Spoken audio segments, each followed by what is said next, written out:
Subscribe कीजिए ध्येय IAS channel को और बेल आइकन को दबाइए लेटेस्ट वीडियो सबसे पहले देखने के लिए।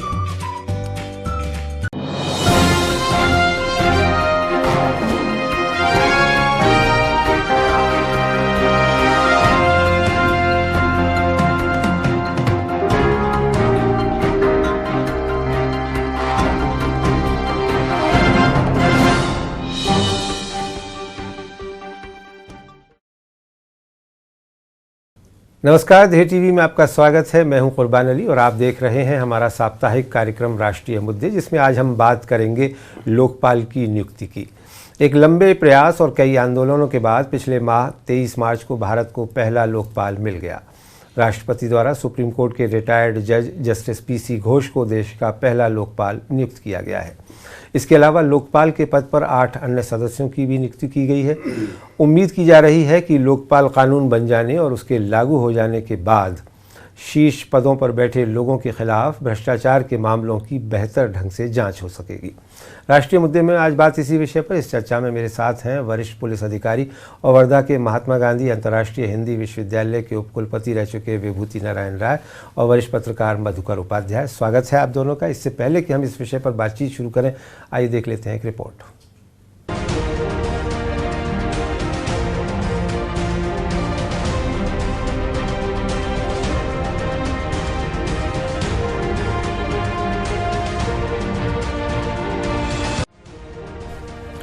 दुनिया में सबसे पहला लोकपाल साल 1809 में स्वीडन देश में नियुक्त किया गया था। स्वीडन में इसे ओम्बड्समैन के नाम से जाना जाता है। ओम्बड्समैन को भारत में लोकपाल और लोकायुक्त कहा जाता है। यह नामकरण साल 1963 में भारत के मशहूर कानूनविद डॉक्टर LM सिंघवी ने किया था। भारत में सबसे पहले KM मुंशी ने बजट के दौरान संसद में लोकपाल के मुद्दे को उठाया था। इसके बाद प्रथम प्रशासनिक सुधार आयोग की 1966 की सिफारिश पर साल 1968 में लोकपाल विधेयक पहली बार संसद में पेश किया गया, लेकिन उस समय ये पास नहीं हो सका था। बाद में लोकपाल विधेयक को साल 1971, 1977, 1985, 1989, 1996, 1998, 2001, 2005, 2008 और 2011 में पेश किया गया, लेकिन हर बार ये विधेयक किसी न किसी कारण से पारित नहीं हो सका। इस तरह तमाम नाकाम कोशिशों के बाद साल 2013 में दोनों सदनों से पारित होने के बाद राष्ट्रपति ने इस बिल को मंजूरी प्रदान कर दी। लोकपाल की नियुक्ति के लिए प्रधानमंत्री की अध्यक्षता वाली एक चयन समिति होती है, जिसमें प्रधानमंत्री, लोकसभा अध्यक्ष, लोकसभा में विपक्ष के नेता, मुख्य न्यायाधीश या उनकी सिफारिश पर सुप्रीम कोर्ट का कोई एक जज और राष्ट्रपति की ओर से नियुक्त किया गया एक सदस्य होता है।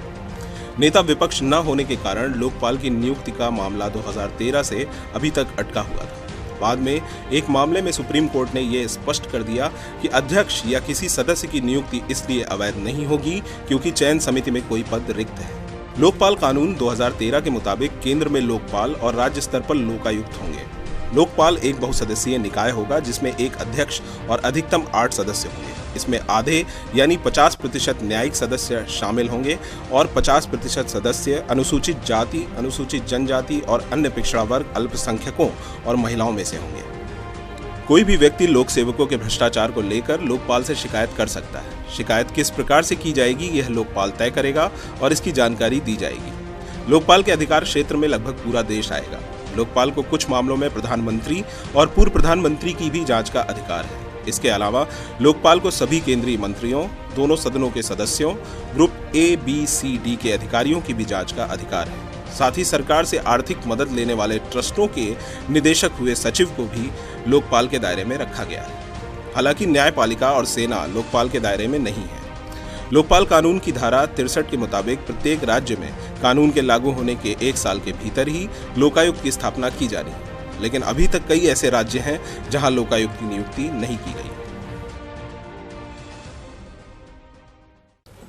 तो साहब, इस चर्चा की शुरुआत मैं राय साहब आपसे करना चाहूँगा कि एक लंबी तवील लड़ाई के बाद और तमाम कानूनी दावपेच के बाद 2013 में लोकपाल कानून बना, विधेयक पारित हुआ और अब जाकर के नियुक्ति हुई है। क्या उम्मीद आपको लगती है इस लोकपाल के पद की इस्टेब्लिश होने के बाद, और क्या भ्रष्टाचार के ख़िलाफ़ मामलों में जो शीर्ष पदों पर बैठे लोग हैं कुछ उस पर काबू पाया जा सकेगा, कार्रवाई हो सकेगी? देखिए, ये जो लोकपाल संस्था भारत में आई और जिसमें अब पहला लोकपाल और लोकपाल मंडल के सारे सदस्यों की नियुक्ति हुई है, इसकी एक लंबी ऐतिहासिक परंपरा है। सेकेंड और थर्ड बीसी में आप पाएंगे चीन और कोरिया में इस तरह की संस्थाएं बनी थीं। बाद में अगर आप इस्लामी मुल्कों में आए तो दूसरे खलीफा के ज़माने में भी इस तरह का एक इंस्टीट्यूशन बना। लेकिन इसको एक तरह से आप समझें जो ऐतिहासिक गति प्राप्त हुई उसकी शुरुआत मैग्ना कार्टा से होती है। मैग्ना कार्टा के बाद यानी 800-850 साल पहले ये लड़ाई शुरू हुई जिसमें ये कहा गया कि साहब मोनार्की जो है वो कॉन्स्टिट्यूशनल हो, राजा के पास अनलिमिटेड पावर्स नहीं हो सकते, राजा के ऊपर भी कुछ नियंत्रण होना चाहिए। ये धीरे धीरे चलते हुए इंडस्ट्रियल रेवोल्यूशन और रेनेसां और इन सब से गुजरते हुए आज स्थिति ये बन गई है कि ज़्यादातर जो सभ्य देश हैं उनमें सॉवरेंटी भी चैलेंज की जा सकती है और राजा के पास भी इस तरह का अधिकार नहीं है जिसमें वो कहे कि वो कानून से परे है। ये लगभग इसी यात्रा का ये एक महत्वपूर्ण पड़ाव हमारे देश में आया जब हमने लोकपाल बिल पास किया और लोकपालों की नियुक्ति की, क्योंकि इस आप पाएंगे कि हिंदुस्तान की आज़ादी के फ़ौरन बाद से लड़ाई शुरू हो गई थी। एडमिनिस्ट्रेटिव रिफॉर्म्स कमीशन से होती हुई संसद में कम से कम आधा दर्जन बार ये बिल रखे गए और किसी न किसी बहाने से इसे टाला जाता रहा। मुख्य कारण तो यही था कि कोई सत्ता पार्टी ये नहीं चाहती थी कि उसको भी स्क्रूटनी के अंदर आना पड़े, प्रधानमंत्री को या जो शीर्ष पदों पर लोग बैठे हुए हैं उनको आना पड़े, और इसे कई तरह से स्कटल करने की कोशिश की गई। आप देखेंगे जो प्रिवेंशन ऑफ करप्शन एक्ट है उसमें ही तरह तरह की बाधाएं पैदा की गई। सरकार ने खुद इस तरह के रिस्ट्रिक्शंस लगाए कि जॉइंट सेक्रेटरी एंड अबव के खिलाफ कोई जांच नहीं हो सकती बिना उसकी इजाज़त के, या प्रोसिक्यूशन सैंक्शन नहीं हो सकता। मैं उत्तर प्रदेश विजिलेंस में काम कर चुका हूँ। मैंने देखा कि किसी भी भ्रष्ट लोक सेवक के खिलाफ, चाहे वो राजनीतिक आदमी हो या सिविल सर्वेंट हो, FIR दर्ज करना, उसकी जांच करना, उस पर मुकदमा चलाना ये लगभग असंभव था। वो उसमें तरह तरह की रुकावटें थी और वो रुकावटें हर स्तर पर थी, राजनीतिक स्तर पर भी थी और प्रशासनिक स्तर पर थी। उस हिसाब से तो ये एक बहुत क्रांतिकारी कदम है जो लोकपाल बिल की वजह से ये लोकपाल संस्था यहाँ पे शुरू हुई है, और मैं समझता हूँ कि इसका असर पड़ना चाहिए, ख़ासतौर से इसलिए भी कि प्रधानमंत्री भी इसके घेरे में हैं, बावजूद इसके कि बहुत सारे रिस्ट्रिक्शंस उसमें लगाए गए हैं। लेकिन बाकी मंत्रियों के लिए या सीनियर ब्यूरोक्रेट्स के खिलाफ जांच करने या उनके खिलाफ मुकदमे कायम करने या उसको तार्किक परिणति तक पहुंचाने के लिए कोई रिस्ट्रिक्शंस नहीं है। तो इसके बाद इस पर परिवर्तन आना चाहिए। अब हमें सिर्फ ये देखना है कि हम भविष्य में इसको फिर कुंद ना कर दें। मधुकर उपाध्याय साहब, आपका पत्रकारिता का एक लंबा अनुभव है, संसद की कार्रवाइयों को भी आपने काफ़ी ज़माने तक देखा और रिकॉर्ड किया है और रिपोर्ट किया है। आपको क्या उम्मीद लगती है कि लोकपाल का ये कानून अब जब प्रभावी ढंग से लागू हो गया है और 9 सदस्यीय लोकपाल की पीठ भी बन गई है, क्या जो शीर्ष पदों पर बैठे लोग हैं उनके खिलाफ जो भ्रष्टाचार के मामले हैं उनमें कुछ नतीजा निकल पाएगा? देखिए कुर्बान साहब, मैं आपकी बात का जवाब दूं। जो राय साहब कह रहे थे, हिंदुस्तान में पहला लोकपाल जिसका नाम लोपाला था उसका उल्लेख कल्हण ने राजतरंगिणी में किया है जी। और ये बात सन 1150 के आसपास की है। 12वीं सदी में भारत में एक विशेष विभाग बनाकर राजा हर्षवर्धन थे और उनके जो महामात्य थे चंपक, कल्हण उनके बेटे थे। तो निकटता थी, इसलिए आप इसके तथ्य पर और ऐसे भी संदेह नहीं कर सकते कल्हण के इतिहास ज्ञान पर। उन्होंने लिखा है कि बाकायदा लोपाला की नियुक्ति हुई और उसका काम यह था कि जिन लोगों को शिकायतें हैं राजघराने या राजा के मंत्रियों के खिलाफ, वो अपनी बात कह सकें और उस पर सुनवाई हो। और एक मंत्री को हटाने का भी जिक्र राजतरंगिणी में है। तो ये इतिहास की तरह देखें तो भारत मैग्ना कार्टा से पहले ये कर रहा सोचा उसने इस बारे में, और उसका एक रिकॉर्ड उपलब्ध है। अब जो लोकपाल है उसकी शक्ल 3 बार बदली। पहला तो वो जो संतोष हेगड़े जी की अगुवाई में बनी थी, जो बना लोकपाल का विधेयक बनाया उन लोगों ने, पहला वो था। दूसरा जो सरकार ने बनाया जिसे सबने खारिज कर दिया, और तीसरा जो फाइनली संसद में पेश हुआ। मैं सिर्फ इतना कह सकता हूं कि कुछ ना होने से बेहतर है ये। आपने एक कदम उस दिशा में बढ़ाया है, उस पर अमल कितना हो पाएगा, उसका असर कितना हो पाएगा, ये बाद में देखा जाएगा। लेकिन आप इसे ये कह सकते हैं कि बहुत सारी चीज़ों में लोकपाल को इस सरकार ने, या जो भी सरकार होगी वो भी शायद यही करती, डाइल्यूट किया है उस विधेयक को। और उस विधेयक में अब जैसे सेना उसके दायरे के बाहर है, तो अगर ताज़ा मामला लें तो रफ़ाइल का जिक्र या रफ़ाइल की जांच लोकपाल नहीं कर सकता। इससे पहले के भी सेना के जो मामले हैं वो भी नहीं आ सकते इसमें। प्रधानमंत्री के मामले में भी ये कहा गया है कि एक बहुमत से जब लोकपाल कहेगा, 2/3 से जब कहेगा, तभी उनके खिलाफ कोई जांच होगी, और वो भी तब होगी जब प्रधानमंत्री का फैसला इंटरनेशनल रिलेशंस या सेना से अलग कोई फैसला होगा तब। अगर वो सेना के बारे में कोई फैसला है तो उस पर जांच नहीं होगी। तो ठीक है, आप यहाँ तक आ गए हैं, उम्मीद ये की जानी चाहिए कि इससे एक कदम आगे ही जाएंगे, चीज़ें बदलती हैं, सुधरती हैं, और ये एक अच्छी शुरुआत इसे कहा जा सकता है जिससे उम्मीद बनती है। विभूति नारायण राय साहब, आप दोनों लोगों ने एक हिस्टोरिकल पर्सपेक्टिव बताया, और मधुकर जी ने कि कहाँ से ये शब्द लोकपाल ड्राइव हुआ है। और मगर जो भी पिछले 60-70 साल का हम अपनी पार्लियामेंट्री डेमोक्रेसी का इतिहास देखें तो उसमें जब लाया गया, आपने जिक्र किया आधा दर्जन से ज़्यादा बार संसद में पेश हुआ, नहीं हो सका, फाइनली आया है दिसंबर 2013 में। अभी भी इसमें बहुत सारी कमियां और ख़ामियां हैं। आपकी नज़र में वो क्या कमियां और ख़ामियां हैं? एक तरफ तो मधुकर जी ने इशारा किया ही, दूसरा एक बहुत महत्वपूर्ण क्षेत्र है जिसमें भ्रष्टाचार एक तरह से कैंसर की तरह लग गया है, वो न्यायपालिका है। मुझे लगता है कि न्यायपालिका को भी इसके अंदर लाना चाहिए, क्योंकि जो अभी तक का मैकेनिज़्म है जिसमें न्यायपालिका खुद अपने जजों को अपॉइंट कर रही है, खुद अपने जजों के खिलाफ जांच कर रही है, उनको दोषी या दोषमुक्त कर रही है, वो लगभग बहुत आशा नहीं जगा पा रहा, उसमें बहुत ज़्यादा हमारे मन में विश्वास नहीं पैदा हो रहा। तो मुझे लगता है कि न्यायपालिका को भी लोकपाल के अंदर लाना चाहिए, और सेना को भी सिवाय ऑपरेशनल जो मुद्दे हैं उनको छोड़ करके सेना को क्यों होलिकाओं समझें, ख़ासतौर से इसलिए भी कि जबकि सेना में और ख़ासतौर से रक्षा खरीदों में भ्रष्टाचार शायद सबसे ज़्यादा मुझे लगता है इस देश में, जिन क्षेत्रों में भ्रष्टाचार की गुंजाइश है उसमें रक्षा खरीद है, तो सेना को भी उससे बाहर नहीं रखना चाहिए। और मधुकर जी ने ठीक कहा, अब इसे ज़रा हम वेट एंड वॉच वाला वो रखें, कैसे ये इवॉल्व होगा। इसमें बहुत सारे केस लॉज आएंगे, कभी सुप्रीम कोर्ट के फैसले होंगे, कभी पार्लियामेंट इसमें कुछ चेंज करेगी, तो ये देखना पड़ेगा कि किस दिशा में जाता है। फिलहाल तो हमें खुश होना चाहिए कि कम से कम शुरुआत हुई। जी मधुकर जी, हम चूँकि इसकी कमियों और ख़ामियों की तरफ भी बात कर रहे हैं, तो ये कहा जाता है कि जब ये आया लोकपाल विधेयक संसद में पारित किया गया, उस वक्त में इसमें 3 चीज़ें थीं कि एक तो विसिल ब्लोअर संरक्षण कानून, इसको भी लोकपाल के साथ में जोड़ा जाना चाहिए, और एक और इसमें पक्ष था कि वो पूरा पैकेज बनाया जाए, प्रोटेक्शन लॉ और शिकायत निवारण कानून, इसको भी इसमें जोड़ा जाए, तब ये एक पूरा पैकेज बनेगा, जो अभी नहीं हो सका है। तो आपने कहा कि कुछ ना होने से तो बेहतर था कि कुछ हुआ।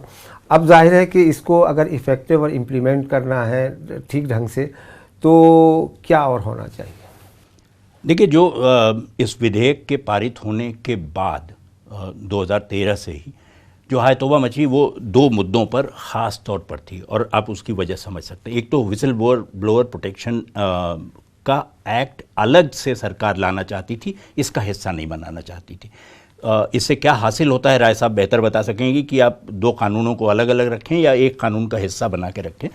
तो वो विसिल ब्लोअर प्रोटेक्शन एक बात है, और उसके साथ अगर जांच हुई और जांच में शिकायत गलत पाई गई तो 2 लाख रुपए तक का जुर्माना हो जाएगा। ये भी प्रावधान उसमें है इस विधेयक में, जिसका विरोध लोगों ने किया था कि इस तरह तो कोई शिकायत करने जाएगा ही नहीं।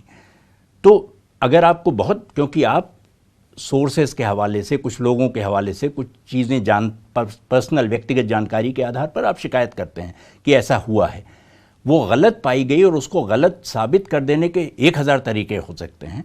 तो वो एक चीज़ है जिसको जो खामी है जिसे हटाया जाना चाहिए। तीसरा, जो भी संस्था 10 लाख रुपए से अधिक का विदेशी अनुदान प्राप्त करती है वो लोकपाल के दायरे में। इस पर विरोध होना था और हुआ कि आप एक तरह से जो भी अपने ढंग से काम करना चाह रहा है, स्वतंत्र रूप से काम करना चाह रहा है, सरकार से इतर काम करना चाह रहा है, आप उसके पैर काट रहे हैं, हाथ काट रहे हैं। तो इस पर भी गौर करने की ज़रूरत है। इसमें हो सकता है बाद में कोई अमेंडमेंट मूव करके इसको बदला जा सके या इसमें सुधार किया जा सके। तो ये 3 बातें। और एक सिटीजन चार्टर तो एक अलग मुद्दा है जिस पर अलग से विस्तार से बात करने की ज़रूरत है, क्योंकि वो इतने संक्षेप में आप उसे न कह पाएंगे न समझा पाएंगे और वो समझ में आने लायक उस तरह है भी नहीं, क्योंकि बहुत पेच है उसमें। लेकिन उसको जोड़ा जाना चाहिए जो नहीं है इसका हिस्सा। तो मूलतः एक, विदेशी अनुदान पाने वाली संस्थाओं पर को लोकपाल के दायरे में लाना। दूसरा, जो शिकायतकर्ता की शिकायत गलत होने पर उस पर जुर्माना। और तीसरा ये कि जो विजिल ब्लोअर प्रोटेक्शन एक्ट है उसको लोकपाल का हिस्सा बनाना। ये 3 बातें। और चौथा जो आप कह रहे हैं कि उसे भी इसमें शामिल होना चाहिए, सिटीजन चार्टर को, तो होना चाहिए। ये मुझे मोटे तौर पर दिखाई देता है कि ये हम कमियां कह लीजिए, खामियां कह लीजिए, ये रह गई हैं लोकपाल में, जिन पर एक बार लोकपाल बन गया है तो हो सकता है लोकपाल इस पर खुद चर्चा करके कोई पूरा लोकपाल बैठे, सारे 9 सदस्य बैठें और फैसला करें कि ऐसा नहीं है, ऐसा होना चाहिए। और फिर सरकार तो है ही है, विपक्ष होगा और संसद होगी, तो हो सकता है ये सवाल उठाए जाएं, क्योंकि ये सवाल कोई व्यक्तिगत नहीं है, बड़े सामाजिक हित से जुड़े हुए हैं। विभूति नारायण राय साहब, अभी मधुकर जी ने जिन चीज़ों की तरफ इशारा किया कि जो इसकी कमियां हैं, खामियां हैं, सिटीज़न चार्टर को इसमें नहीं लिया गया और वो प्रोटेक्शन कानून नहीं है विजिल ब्लोअर के लिए और वगैरह वगैरह। लेकिन अभी जो ये लगभग 15 साल की लड़ाई अगर माने और भी ज़्यादा नहीं, तो उसके बाद जो चीज़ हमको हासिल हुई है उसमें हम क्या उम्मीद करें कि अभी हाल के दिनों में भ्रष्टाचार के कई बड़े मामले सामने आए, ख़ास करके राज्य सरकारों के भी और कुछ मामलों में केंद्र सरकारों के भी। तो क्या उस तरह के मामलों की भी सुनवाई इसमें हो पाएगी? होनी चाहिए, हमें उम्मीद करनी चाहिए कि होनी चाहिए, क्योंकि अगर उनकी सुनवाई नहीं होगी तो फिर लोकपाल का अर्थ क्या रह गया। केवल एक मेरे मन में संशय है कि लोकपाल में कटिंग एज क्या होगा, किस तारीख से शुरू होगा, क्योंकि जो आज़ादी के बाद से लगातार राजनीतिक नेताओं पर भ्रष्टाचार के आरोप लगे हैं, ब्यूरोक्रेट्स पे भ्रष्टाचार के आरोप लगे हैं। तो क्या ये पिछले मामलों की भी जांच ये लोकपाल करेंगे, या अब लोकपाल एक्ट पारित होने के बाद से जो मामले आएंगे उन पे जांच करेंगे? क्योंकि उसके बाद अगर करते हैं तो फिर ये राफेल जैसे मामले उनके सामने शायद नहीं जाएंगे, या अगर पहले करते हैं तो फिर बोफोर्स उनके सामने जाएगा। तो ये एक कुछ चीज़ें हैं जिनको ले करके संशय है। पर मैं समझता हूँ कि अब धीरे धीरे कानून तो अपने को इवॉल्व करता है। इसके बाद सुप्रीम कोर्ट से बहुत सारे केस लॉज बनेंगे, पार्लियामेंट बहुत सारे अमेंडमेंट्स करेगी या क्लैरिफिकेशंस करेगी, तो उससे, लेकिन बहरहाल जो शुरुआत हुई है उसको आप ये मान सकते हैं कि एक महत्वपूर्ण शुरुआत है और हम अब इससे आगे बढ़ेंगे, ये उम्मीद कर सकते हैं। मधुकर जी, हमने देखा कि आज़ादी के बाद एक बड़े भ्रष्टाचार का मामला प्रधानमंत्री इंदिरा गांधी के ख़िलाफ़ आरोप लगे कि उन्होंने चुनाव अवैध तरीके से जीता, और फिर वो पिटीशन हुआ, इलाहाबाद हाई कोर्ट का जजमेंट आया जिससे इस देश का राजनीतिक इतिहास भी काफ़ी हद तक बदल गया। कुछ लोग कहते हैं वो बहुत मामूली सी घटना थी। लंदन के अखबार ने कहा कि भारत के प्रधानमंत्री को एक ट्रैफिक चालान जैसे मामूली से मामले पे प्रधानमंत्री की गद्दी से हटाने का फ़ैसला दे दिया गया। लेकिन वो इस्टेब्लिश हुआ था भ्रष्टाचार और उसको अवैध तरीक़े अपनाए जाने का दोषी पाया गया था। तो उस पर्सपेक्टिव में अगर हम आज का ये जो लोकपाल कानून है उसे देखें तो वो इस तरह की कितनी चीज़ों पर लगाम लगा सकेगा? मेरा ख्याल है काफ़ी हद तक चीज़ें होंगी। एक तो इस आशंका, इस डर से बहुत सारे लोग हिचकेंगे कोई गलत काम करने से कि एक लोकपाल है, एक जगह कहीं सुनवाई उसकी हो सकती है। जो दूसरी बात आप कह रहे थे कि बहुत छोटा मामला था इंदिरा गांधी के खिलाफ जिस पर इलाहाबाद हाई कोर्ट ने वो जजमेंट दिया। लोक स्मृति किसी कानून से ज़्यादा प्रभावी होती है। लोक स्मृति में बहुत बड़ी घटना शायद दर्ज उस तरह ना हो, लेकिन एक छोटी घटना बहुत मजबूती से दर्ज होती है। और वो चाहे सही गलत जो भी हो कि किरण बेदी ने इंदिरा गांधी की कार उठवा ली और क्रेन बेदी कही जाने लगी, वो लोक स्मृति है। इंदिरा गांधी के खिलाफ आया फैसला इलाहाबाद हाई कोर्ट का कानूनी रूप से सही है। हो सकता था उसमें कुछ चीज़ें निकाल कर आप उनका बचाव कर लेते, लेकिन लोक स्मृति में वो निर्णय भारत के इतिहास के साथ याद रखा जाएगा। और ये बहुत ज़रूरी है। अगर लोकपाल इस तरह के मामलों को भी गंभीरता से ले, कोई ज़रूरी नहीं है कि आप 1,000 और 20,000 करोड़ रुपए का घोटाला हुआ हो, उसी का कोई फैसला हो, उससे असर पड़ता हो। देश की स्मृति, सामूहिक स्मृति बहुत बड़ा रोल प्ले करती है और उससे एक छवि बनती है। ये परसेप्शन के में चली जाती है लोगों के। लोग उस तरह सोचने लगते हैं, लोग ये मानने लगते हैं कि आप चाहे जितने बड़े होंगे, इतने बड़े नहीं हैं कि आप लोकपाल के आगे, वो भी आपके आगे सिर झुका देगा। तो ये महत्वपूर्ण है। और मुझे लगता है कि आगे क्या होगा, कौन से निर्णय आएंगे, कौन से मामलात आएंगे, उससे ज़्यादा महत्वपूर्ण शायद ये बात हो सकती है कि कुछ छोटे मामलात कहीं से भी आएँ और उस पर निर्णय हो और वो लोक स्मृति में आए। राय साहब, आज़ादी के बाद के अगर कुछ बड़े भ्रष्टाचार के मामलों की हम बात करें तो मिसाल के तौर पे जीप स्कैंडल, और उसकी चर्चा काफ़ी दिनों तक सुनाई दी, लेकिन फिर कुछ भी निकला नहीं। मतलब कि ऐसा लगा कि सब कुछ सबसाइड हो गया। और उसके बाद 2-3 और मामले हैं, जैसे टीटी कृष्णमाचारी का इस्तीफ़ा, केडी मालवीय का इस्तीफ़ा, और उसमें भी पता चला कि साहब भ्रष्टाचार किया गया था और उस कारण, लेकिन वो उस वक्त ऐसे लोग थे कि वो नैतिकता में भी यकीन रखते थे और नैतिक आधार पर उन्होंने इस्तीफे दिए। लेकिन आज के हम लोगों, मंत्रियों को और अधिकारियों को देखते हैं कि वो चाहे जितने भ्रष्टाचार में लिप्त हों, पाए जाएं और उनको साबित भी हो जाए, तब भी वो इस्तीफ़ा देने या इस तरह की बात नहीं करते हैं। तो अब इस कानून के बाद हम क्या उम्मीद करें? देखिए, नैतिक आधार पे अगर छोड़ देंगे तो मुझे नहीं लगता कि आज भी कोई मंत्री या कोई ब्यूरोक्रेट इस्तीफ़ा देगा। लेकिन जैसा मधुकर जी ने कहा कि लोक स्मृति में छोटी सी छोटी चीज़ें दर्ज हो जाती हैं, उसमें वो चीज़ जो आरोप है वो छोटा है बड़ा ये नहीं, वो आरोप किसके खिलाफ है। किसी बड़े आदमी के खिलाफ छोटा आरोप भी अगर सिद्ध हो जाए और उसके खिलाफ कार्रवाई कर दी जाए तो वो बहुत दिनों तक लोग उसे याद रखते हैं। और बड़े आदमी के खिलाफ बड़े आरोप हो और कोई कार्रवाई ना हो तो इसका कोई मतलब नहीं। तो मैं तो समझता हूं कि ये लगातार प्रयास होंगे जो भी सत्ता में लोग हैं उनकी तरफ से कि लोकपाल को किस तरह डाइल्यूट किया जाए। अगर हम उसी को रजिस्टर कर सके, और जो लोकपाल बना है ये खुद रजिस्टर, अभी तो लोकपाल का कोई सचिवालय नहीं बना। जाहिर है कि जितने बड़े, जैसे अब इन्होंने सारे एनजीओ जो 10 लाख से ज़्यादा फॉरेन कंट्रीब्यूशन जिनको मिलता है उनको भी इस श्रेणी में डाल दिया। तो इसका मतलब आप लोकपाल का बोझ बढ़ाते जा रहे हैं, लाखों करोड़ों मामले आ जाएंगे, आप उतना बड़ा सचिवालय बना नहीं पाएंगे। आपको इन्वेस्टिगेशन के लिए एक बहुत बड़ी टीम बनानी पड़ेगी इतने बड़े देश में। तो ये थोड़ी सी मुझे लग रहा है कि ये ज़्यादा एम्बिशस मामला हो गया। इसको अगर सीमित रखते और सिर्फ जो बड़े पदों पर बैठे हुए लोग हैं, ख़ासतौर सरकारी पदों पर, उनके खिलाफ रखते तो ये ज़्यादा बेहतर न्याय कर सकते थे। इन्होंने इसे फैला दिया, इतना फैला दिया कि अब वो उनके लोकपाल में भी कोई मामला गया और अगर 10 साल तक उसकी जांच चलती रही और 10 साल तक वो किसी तार्किक परिणति पर नहीं पहुंचा तो फिर वो भी धीरे धीरे डाइल्यूट हो जाएगा और लोगों का विश्वास उससे उठेगा। तो इसमें लेकिन अब हमें इंतज़ार करना चाहिए चीज़ें कैसे डेवलप होंगी, कैसे इवॉल्व होंगी। लोकपाल का अभी पहले सचिवालय बने, उसके बाद वो अपने जो रूल्स ऑफ बिजनेस है वो बनाना शुरू करें, तैयार करें। उनको काफ़ी फ्लेक्सिबिलिटी दी गई है। मैं एक्ट में देख रहा हूँ कि उनको काफ़ी आज़ादी दी गई है। अब ये पहले 9 लोकपाल बने हैं, इनके ऊपर निर्भर करता है कि ये संस्था आगे किस दिशा में जाएगी। बस जी, आप इसमें कुछ मैं वही कह रहा था कि ये आधा काम जैसे इस विधेयक ने, लोकपाल कानून ने किया।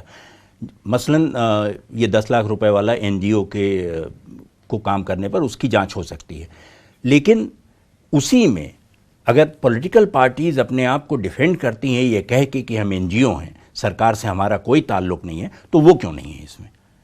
तो राजनीतिक दलों को एनजीओ मानकर उनको इसमें क्यों नहीं रखा जा सकता है? सिर्फ नेता नहीं, बाद में आप पद लेंगे, लेकिन उस उम्मीद में कि किसी दिन आपको पद मिलेगा और किसी दिन आप सत्ता में होंगे और किसी दिन आप कोई भला कर सकेंगे। राजनीतिक दल को पाक साफ कैसे माना जा सकता है शुरू से अंत तक, जबकि सारे लोग वहीं से निकल कर आते हैं, उन्हीं राजनीतिक दलों से। मैं किसी एक दल की बात नहीं कर रहा हूँ, सारे राजनीतिक दलों को एनजीओ, चूंकि ये उनका खुद का तर्क है, वो ये कहते रहे हैं कि हम नहीं हो सकते लोकपाल में क्योंकि हम तो किसी से कोई मदद लेते नहीं हैं। लेकिन अगर आप एनजीओ को उसमें रख रहे हैं तो पॉलिटिकल एनजीओज को तो आप बॉन्ड के जरिए से पैसा ले रहे हैं तो मदद ले ही रहे हैं। बिल्कुल बिल्कुल ले रहे हैं, तो इसलिए नहीं, लेकिन शायद इसमें एग्जम्पशन है नहीं। एक बार हमें एक्ट देखना पड़ेगा। अगर वो 10 लाख से ज्यादा विदेशी मदद मिलेगी किसी पॉलिटिकल पार्टी को तो ऑटोमेटिकली आ जाएगा। ये सारी चीजें तो केस लॉ से बिल्कुल ठीक कह रहे हैं आप, लेकिन वो 10 लाख के अगर 10 टुकड़े करके मदद ले लें तो आप क्या करेंगे? नहीं, लेकिन साल भर में तो एक एनजीओ भी तो 10 टुकड़े करके 1-1 लाख करके 10 लाख या उससे ज़्यादा ले सकता है। तो पॉलिटिकल पार्टी भी अगर करेगी साल भर में 10 लाख से ज़्यादा अगर उसे मिल रहा है तो ऑटोमेटिकली आना चाहिए। नहीं है, उन लोगों का तर्क ही यही था और इसी पर ये विरोध भी था। कांग्रेस भी, बीजेपी भी, यहाँ तक कि लेफ्ट ने भी ये कहा था कि पॉलिटिकल पार्टीज एनजीओ हैं, वो जनता के लिए काम करती हैं, जनता उनको फंड अगर करती है। एनजीओ तो लोकपाल में आना चाहिए। हाँ, तो आना चाहिए। मेरा तर्क सिर्फ इतना है कि अगर एक एनजीओ है तो दूसरा एनजीओ क्यों नहीं है? सही। अच्छा राय साहब, एक और चीज़ जो है कि कई राज्यों में लोकायुक्त हुआ करते थे और ये भी पॉलिटिकल पार्टीज़ को और सरकारों को जब यहाँ सूट करता था वो कर देते थे और एक टूथलेस बॉडी उसको माना जाता था। लेकिन अब क्या राज्यों के स्तर पर भी ये लोकपाल कानून उसी तरह से लागू हो सकेगा जैसा कि होना चाहिए? इस कानून को अगर ध्यान से देखा जाए तो राज्यों में भी राज्यों में उनका डेजिग्नेशन लोकायुक्त हो जाएगा। लेकिन ये आपने सही कहा कि जो प्रदेशों में लोकायुक्त है, उत्तर प्रदेश का मैं हवाला दे सकता हूँ, वो रिटायर्ड हाईकोर्ट के जजेस जो मुख्यमंत्री के लिए कन्वीनियंट थे उनको अपॉइंट कर देते थे। और कई बार तो यहाँ तक हुआ कि उस जज का, उस लोकायुक्त का वो टेन्योर बढ़ा दिया गया। 5 साल के लिए क्या है उसे 8 साल के लिए कर दिया गया।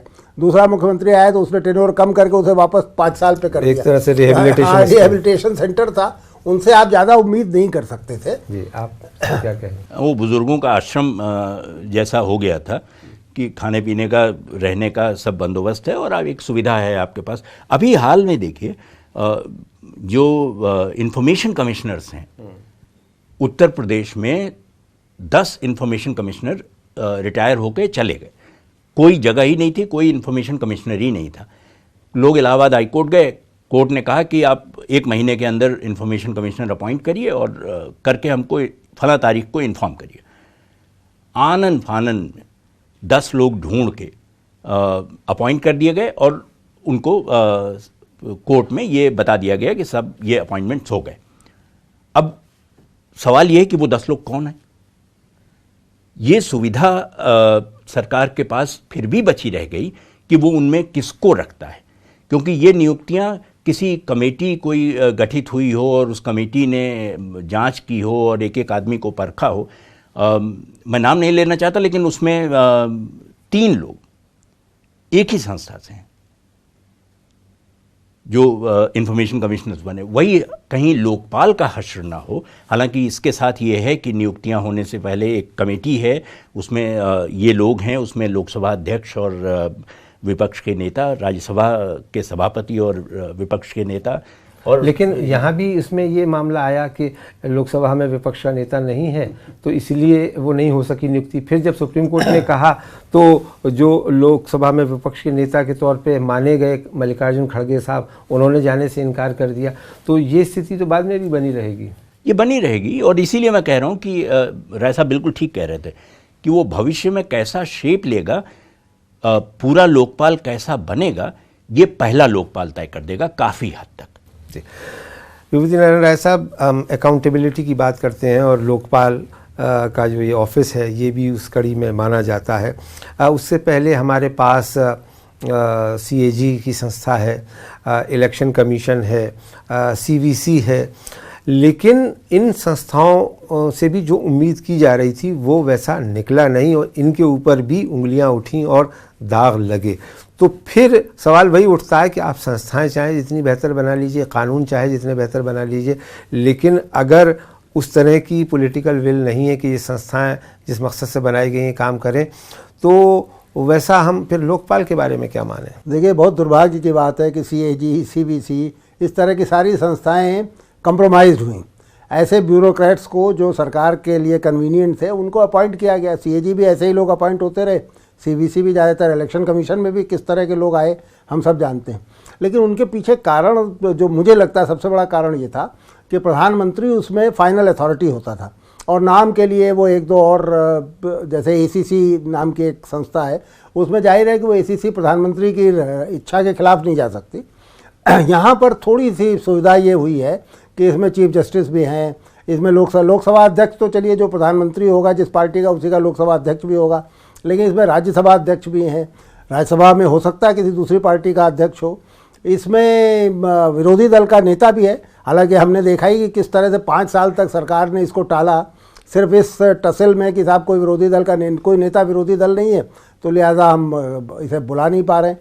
तो इस तरह की हरकतें होती रहेंगी, लेकिन अब ये देखना है, मतलब हम तो सिर्फ आशा कर सकते हैं और ये उम्मीद कर सकते हैं कि ये एक बेहतर संस्था की तरह ये लोकपाल काम करेगा। पहला लोकपाल कैसा व्यवहार करता है इससे तय हो जाएगा काफ़ी हद तक। मधुकर जी, हम क्या उम्मीद करें अकाउंटेबिलिटी के नाम पे हमारी जो संस्थाएं हैं, जो संवैधानिक संस्थाएं हैं और जिन्हें इंडिपेंडेंट निष्पक्ष संस्थाएं कहा जाता है, ट्रैक रिकॉर्ड भी ज़्यादा बेहतर नहीं है और ये बदकिस्मती है हम लोगों की। ये वो संस्थाएं अगर सोचकर इस तरह बनाई गई थी तो भी वो उस तरह काम नहीं कर पाई या वैसे शेपअप नहीं कर पाई जैसी उम्मीद थी, जो कल्पना रही होगी कि इस आधार पर बनाएंगे तो ये ऐसा करेगा। इस तरह की संस्थाएं कोई भाखड़ा बांध नहीं है कि आपने बना के खड़ा कर दिया और बिजली बनने लगी तो आप जानते हैं कि उसका ये प्रोडक्शन है, उसकी ये वैल्यू है। ये संस्थाएं जितना ज़मीन पर हैं उतना ही लोगों के जहन में है और आपको कहाँ लोगों से डील करना है वो लोगों की सोच है।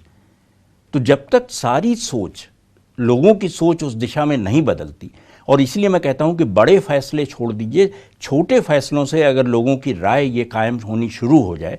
आखिर एक TN शेषन की ज़रूरत थी इलेक्शन कमीशन को कि चीफ इलेक्शन कमिश्नर की तरह कि उन्होंने तमाम परिवर्तन कर दिए और वो आज तक ज़मीन पर लागू हैं। आप उसे तोड़ते तोड़ते भी वक्त लगेगा आपको। तो ये मुमकिन है बाद में हो जाए, लेकिन ये स्मृति में आए, ये लोगों के जहन में आए, क्योंकि ये सिर्फ संस्था नहीं है, कोई इमारत नहीं खड़ी कर दी है आपने कि वहाँ 8 लोग बैठे हैं और वो 9 लोग और वो आपकी तकदीर या आपके बारे में जो भी चाहेंगे बोल देंगे। वो जिस दिन होगा, जिस दिन लोगों के समझ में ये बात आने लगेगी, उनके जहन बदलने लगेंगे, तब ये इस लोकपाल की बड़ी कामयाबी माना जाएगा और तब लोग शायद इसको उस निगाह से, उस नज़र से देखने भी लगेंगे।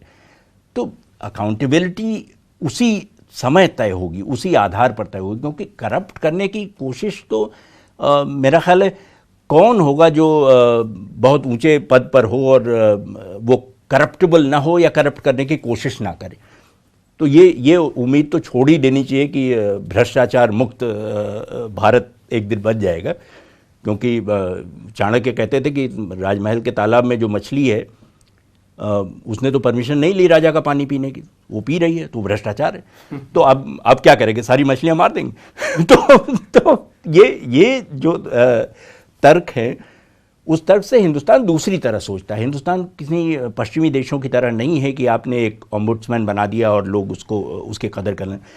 लोग जिस दिन कदर करने लग जाएंगे, लोग जिस दिन समझने लग जाएंगे, रिस्पॉन्ड करेंगे उस पर, उस दिन लोकपाल की असली कामयाबी होगी।